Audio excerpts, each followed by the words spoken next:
So, good morning everybody. Myself Acharya Vishwanath. I was just discussing a worksheet on photoelectric effect and the last time we discussed about stopping potential.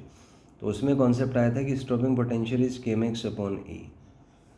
तो यहाँ पे अगर हम बात करें कि Chemex और स्टॉपिंग पोटेंशियल का ग्राफ कैसा होगा, so the graph will be a straight line और यहाँ पे टेन थीटा आपका ई के इक्वल आ जाएगा which is electronic charge, so that will be the graph. Next point है वी एस और केमेक्स का ग्राफ कैसा होगा, वो भी एक स्ट्रेट लाइन होगा, लेकिन यहाँ पे जो स्लोप है वो 1/e आ जाएगा। और यहाँ से अगर हम केमेक्स का इक्वेशन देखें तो केमेक्स होता है H nu minus phi naught. KE max को मैं ई वी एस लिख सकता हूँ, तो यहाँ से आ जाएगा E V S is H nu minus phi naught, तो वहाँ से वी एस आपका H nu by E minus phi naught by E आ जाएगा। तो यहाँ अगर इसकी ग्राफिकल एनालिसिस हम देखें वी एस का फ्रीक्वेंसी के साथ ग्राफ, तो स्ट्रेट लाइन आएगा और this point which correspond to the this threshold frequency. Angle मान लीजिए थीटा है, सो यहाँ पे टेन थीटा आपका एच बाई ई आ जाएगा स्लोप की अगर एनालिसिस करें हम, और सी जो है वो minus phi naught by E आ जाएगा। नेक्स्ट क्वेश्चन है वी एस और फ्रीक्वेंसी का ग्राफ दिया हुआ है, यूनिटी साइज यहाँ पे 10⁻15 हर्ट्ज है, न्यूमेरिकल वैल्यू 6 है। तो पहला क्वेश्चन आपसे थ्रेशोल्ड फ्रीक्वेंसी पूछा है, so that will be 6 × 10⁻15 hertz. Next question आपसे लेमडा नोट पूछा है, वो सी बाई न्यू नोट हो जाएगा। सी होता है 3 × 10⁸ मीटर पर second, new note is 6 × 10⁻15 hertz. Solve करेंगे 500 एंगस्ट्रॉम आ जाएगा। अगला नेक्स्ट क्वेश्चन है, यहाँ पे वर्क फंक्शन पूछा है, तो वर्क फंक्शन होता है H into new note. H का वैल्यू सब्सटीट्यूट कर दीजिए, न्यू नोट का सब्सटीट्यूट कर दीजिए, तो कैलकुलेशंस हो गए 3.96 × 10⁻18 हर्ट्ज आएगा। नेक्स्ट एक और क्वेश्चन है, स्टॉपिंग पोटेंशियल और फ्रीक्वेंसी का ग्राफ दो डिफरेंट मेटल्स ए और बी के लिए दिया गया है। तो पहली एनालिसिस है, इसमें थीटा में कंपैरिजन पूछा है, तो दोनों का एंगल सेम होता है, theta is equal to theta B. Next आप देख सकते हैं कि बी के कोरस्पॉन्डिंग फ्रीक्वेंसी ज़्यादा आएगा, तो nu naught B is greater than nu naught है।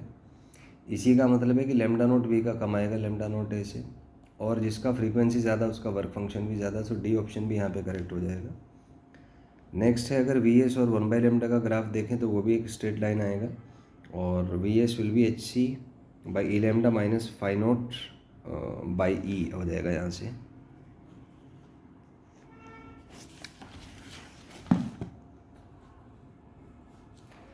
नेक्स्ट यहाँ पे है क्वेश्चन की स्टॉपिंग पोटेंशियल और लेमडा का ग्राफ। तो जैसे कि हमने पहले इसमें डिराइव किया था कि स्टॉपिंग पोटेंशियल और लेमडा का जो ग्राफ है वो एक पार्ट ऑफ रेक्टेंगुलर हाइपरबोला होगा। लेमडा 0 को टेंड करेगा तो इन्फिनिटी को टेंड करेगा और लेमडा नॉट पे 0 हो जाएगा। So this is part of rectangular hyperbola, जैसे हमने पहले डिस्कस किया था। नेक्स्ट इसमें क्वेश्चन है, किसी फोटो इलेक्ट्रिक इफेक्ट एक्सपेरिमेंट्स में IV ग्राफ आपको दिया हुआ है। तो यहाँ पे पहला क्वेश्चन है सेचुरेशन करंट। तो ग्राफ से आप रीड कर सकते हैं कि जो करंट का मैक्सिमम वैल्यू है दैट इज़ 100 मिली एम्पियर, तो सेचुरेशन करंट 100 मिली एम्पियर हो जाएगा, या इसी को 0.1 एम्पियर कहा जा सकता है। नेक्स्ट आपसे पूछा है स्टॉपिंग पोटेंशियल, तो आप देख सकते हैं -10 वोल्ट है, तो माइनस को नेग्लेक्ट कर दीजिए तो 10 वोल्ट आ जाएगा। नेक्स्ट क्वेश्चन आपसे पूछा है केमेक्स, EVS होता है, सो 10 इलेक्ट्रॉन वोल्ट हो जाएगा। नेक्स्ट आपसे पूछा एनर्जी ऑफ द फोटोन, तो ये होता है केमेक्स प्लस फाई नोट, आप सॉल्व करेंगे 14 इलेक्ट्रॉन वोल्ट आ जाएगा। नेक्स्ट आपसे पूछा है वीमेक्स, तो KE max is equal to half M V max square. तो यहाँ पे इलेक्ट्रॉन वोल्ट में है तो इसको जूल में कन्वर्ट करेंगे 1.6 × 10⁻⁻19 करके। इलेक्ट्रॉन का मास 10⁻⁻30 होता है, वीमेक्स का होल स्क्वायर। यहाँ से आप कैलकुलेशंस करेंगे तो वीमेक्स 1.65 × 10⁻6 मीटर पर सेकेंड आ जाएगा। नेक्स्ट है पीमेक्स, अगर हम करें तो m × v होता है मोमेंटम, मास है 10⁻⁻30, वी है 1.6 10⁻6, सॉल्व करेंगे 1.65 × 10⁻24 kg मीटर पर सेकेंड आ जाएगा। नेक्स्ट यहाँ से लेमडा है, डी ब्रोगली वेवलेंथ अगर निकालना h/p होता है, तो मोमेंटम इसका डी ब्रोगली वेवलेंथ लगभग 4 एंगस्ट्रॉम आ जाएगा। एक और क्वेश्चन आता है, कई बार मान लीजिए जो सोर्स ऑफ लाइट है उससे कलेक्टर का डिस्टेंस x है, तो x बढ़ाने से आप देख सकते हैं इंटेंसिटी घटेगा, क्योंकि इन्वर्स रेशो में होता है। पॉइंट सोर्स अगर मान ले तो इंटेंसिटी प्रोपोर्शनल टू 1/r² होगा, तो x बढ़ाने से I0 घटेगा या x घटाने से I0 बढ़ेगा। इसकी एनालिसिस देखेंगे, मान लीजिए आपने x को 2x कर दिया तो इंटेंसिटी 1/4 हो जाएगा। वहीं पे अगर x को आप x/2 करेंगे तो इंटेंसिटी 4 टाइम्स और सेचुरेशन करंट भी 4 टाइम्स हो जाएगा। अच्छा एक चीज़ और है, यहाँ पे हम कह सकते हैं कि x बढ़ाने से, क्योंकि फ्रीक्वेंसी चेंज नहीं हो रहा लाइट का, तो स्टॉपिंग पोटेंशियल कांस्टेंट होगा, because stopping potential only depends on frequency and it is independent of intensity.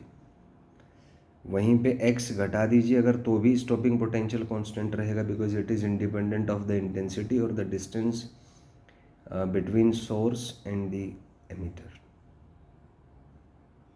उसके बाद अगर हम फ्रीक्वेंसी बढ़ा दें तो एक चीज़ ये भी कि फ्रीक्वेंसी बढ़ाने से इंटेंसिटी ऑफ लाइट पे, इंटेंसिटी से यहाँ पे मतलब है नंबर ऑफ फोटॉन्स, तो फ्रीक्वेंसी बढ़ाने से इंटेंसिटी ऑफ फोटॉन्स या नंबर ऑफ फोटॉन्स पे फ़र्क नहीं पड़ेगा, और जब उस पर फ़र्क नहीं पड़ेगा तो जो सेचुरेशन करंट है वो भी आपका कांस्टेंट रहेगा।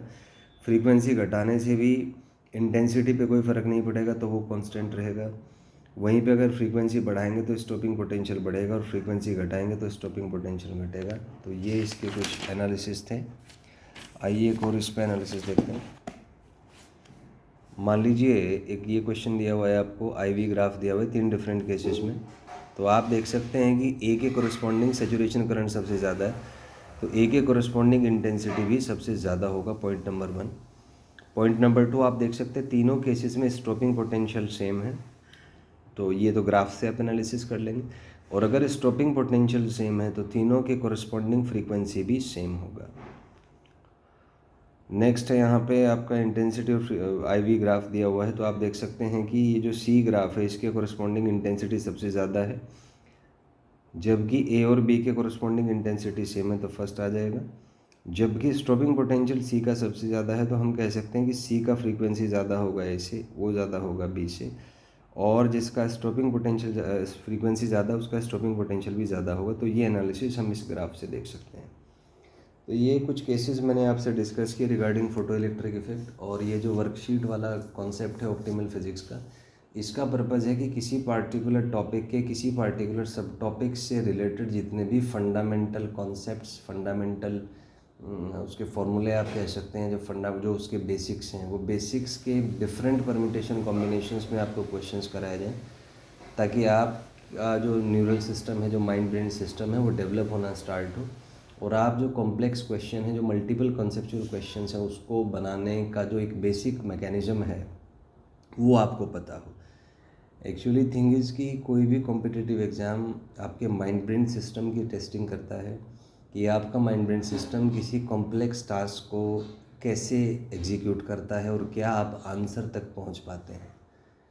लेकिन सिंपली क्या होता है कि एकदम से अगर आप कोई कॉम्प्लेक्स प्रोसेस सीखेंगे और आपका माइंड ब्रेन सिस्टम अभी उतना अडैप्टिव नहीं है, तो आपको एंजाइटी होगा, डिप्रेशन होगा, लो फीलिंग्स होंगे, अजीब सा आपको लगेगा, आप उस सिचुएशन से भागना चाहेंगे, ब्रेन फ्लाइट मोड एक्टिव कर देगा। तो ये शो करता है कि आप अभी बिल्कुल सीखना स्टार्ट कर रहे हैं। तो इनिशियली जब आप स्टार्ट करते हैं प्रॉब्लम सॉल्विंग, ये उसके रिएक्शंस हैं।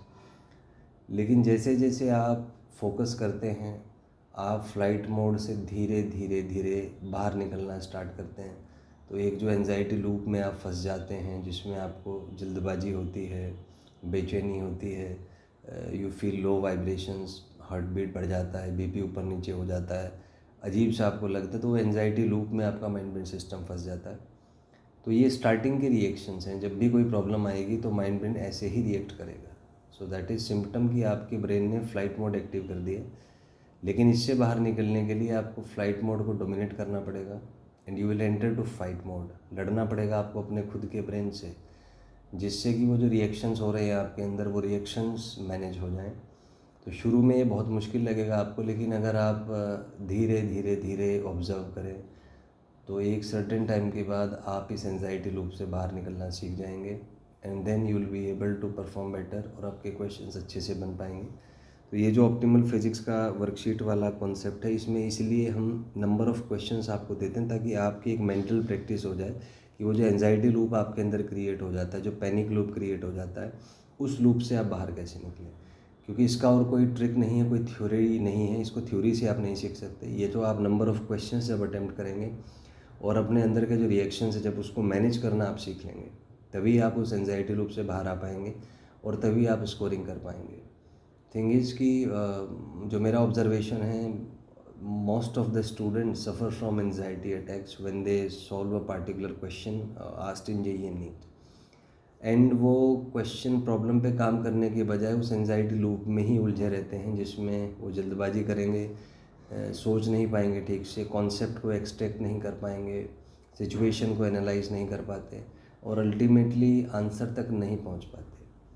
तो ऑप्टिमल फिज़िक्स का जो वर्कशीट वाला कॉन्सेप्ट हमने यूज़ किया है, उसका पर्पज़ ही ये है कि आपको ये चीज़ में एक्सपर्ट करना कि क्वेश्चन सॉल्व करते समय कैसे आप अपने अंदर जो इमोशनल रिएक्शंस हो रहे हैं, जब आप किसी प्रॉब्लम पे काम करते हैं तो मल्टीपल प्रोसेसेस एक साथ होंगे आपके अंदर।